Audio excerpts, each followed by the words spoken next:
சிவகார்த்திகேயன் காட்டில் இப்பொழுது அதிர்ஷ்ட மழை கண்ணா பின்னா என்று கொட்டி கிடக்கின்றது. சிவாவின் சினிமா கேரியரை இனி அமரனுக்கு முன் அமரனுக்கு பின் என பிரித்துக் கொள்ளலாம் போல இருக்கிறது. அமரன் ரிலீஸ் ஆவதற்கு முன் வரைக்கும் விஜய் கிட்ட இருந்து துப்பாக்கி வாங்கினால் இவர் அடுத்த விஜயா என்று கேள்வி கேட்டவர்கள் தான் இப்பொழுது சிவகார்த்திகேயன் அடுத்து நம்பர் 1 என பேசிக் கொண்டிருக்கிறார்கள். அமரன் படத்தை தொடர்ந்து சிவகார்த்திகேயன் கைவசம் இருக்கும் 5 படங்களை பத்தி இந்த வீடியோல நம்ம பார்ப்போம். அதில் ஃபர்ஸ்ட் பாத்தீங்கன்னா SK23 அமரன் படத்தின் படப்பிடிப்பு முடிந்த கையோடு சிவகார்த்திகேயன் AR முருகதாஸ் இயக்கும் படப்பிடிப்பில் தான் கலந்து கொண்டுள்ளார்.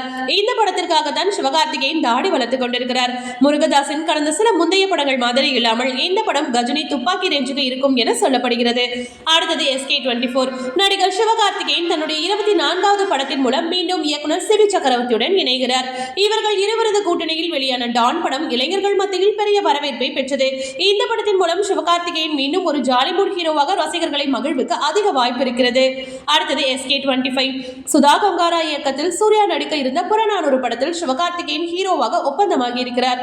இந்த படம் ஹிந்தி எதிர்ப்பு பற்றியது. மேலும் ஜெயம் ரவி, அதர்வா போன்றவர்கள் இந்த படத்தில் இணைந்திருக்கிறார்கள். அடுத்தது SK26 சிவகார்த்திகேயன் இயக்குனர் விநாயகர் சந்திரசேகருடன் இணைந்து ஒரு படம் பண்ண இருக்கிறார். மணிகண்டனை வைத்து குட் நைட் படத்தை இயக்கிய இயக்குனர் தான் இவர்.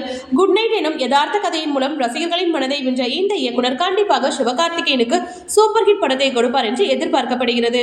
அடுத்தது SK27 ரசிகர்கள் அடுத்த தளபதி என்று சொன்னாலும் சிவகார்த்திகேயன் தளபதியின் கடைசி படத்தை இயக்கிக் கொண்டிருக்கும் H வினோத்துடன் ஒரு படத்தில் இணைய இருக்கிறார். விஜய்க்கு மட்டுமில்லாமல் இவர் அஜித்தின் ஆஸ்தான இயக்குனர் என்பது குறிப்பிடத்தக்கது.